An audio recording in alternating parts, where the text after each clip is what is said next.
Hey guys, with Spider-Man Far From Home coming out, I thought I would do a piece based on that. Now there are some poster redesigns kind of going around, and initial idea was to kind of base it on that. So it was poster-esque, you should say. Just so you know, some of the quality in this video is not the best. It starts off pretty shaky here with the time-lapse that I'm doing for the traditional aspect of this piece. And then for the Procreate, I did struggle with some of the quality, and I think it was something on my end that I must have messed up there.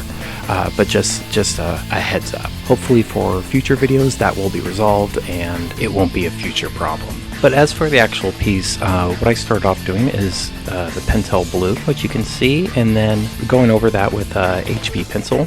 I did change Mysterio's stance to make him more dynamic. That is something that I always struggle with, and I think it worked a little bit better. I think I could have pushed it a little bit more, but he's more dynamic than his original stance anyways. And then once this is all complete, what I do is I just scan it and then I send it into Procreate, where I'm going to digitally color it. I'm also going to push some of the values. Once I have the sketch in there, it's easier for me to do that than trying to fight with some of the graphite that I'm using. At this point, you can actually see that I put down a slight gradient. You might not be able to tell too much, but there is a gradient there of a blue and a purple, mostly a purple, and then laying down some of the flat colors. And then I also go back and forth from this gradient layer to, so you see that flash there, that was actually me going back and forth, making sure I have the correct colors that I'm using. Sometimes if you use the eyedropper tool, it will actually mess up your colors, so you want to make sure you're consistent.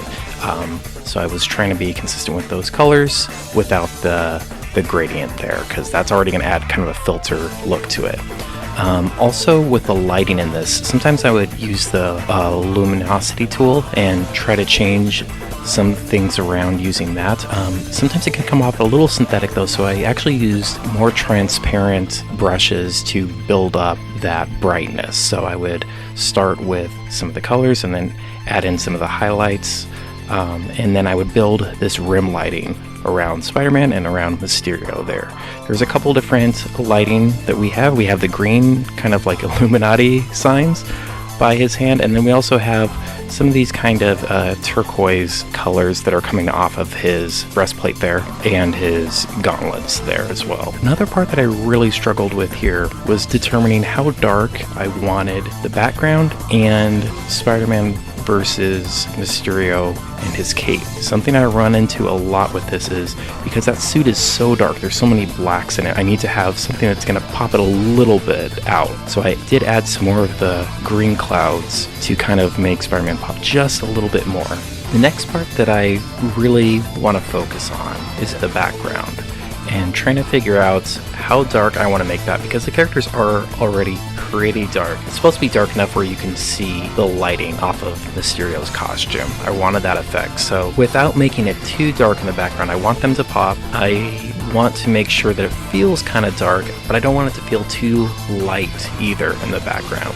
So after putting in some more of these rim lights, I ended up going with kind of a vignette around the final piece. And you'll see that here in just a little bit. Before we do that, you can actually see it back in HD and some of the detail here in the piece. And then as we pull out, you will see that it's dark around the edges here, and hopefully it makes the characters pop a little bit more. It seems like a dark piece, but it's not too dark where you can't see the actual figures. So I'm fairly happy with how it came out. Let me know what you guys think though, and if you do like it, if you could give me a like, I'd really appreciate it. If you want to subscribe and you haven't subscribed, I'd appreciate that as well. You can also find my contacts below. My Instagram is the one I'm most frequent on, but you can check me out everywhere there, and then I will see you guys in the next one. Thank you guys so much.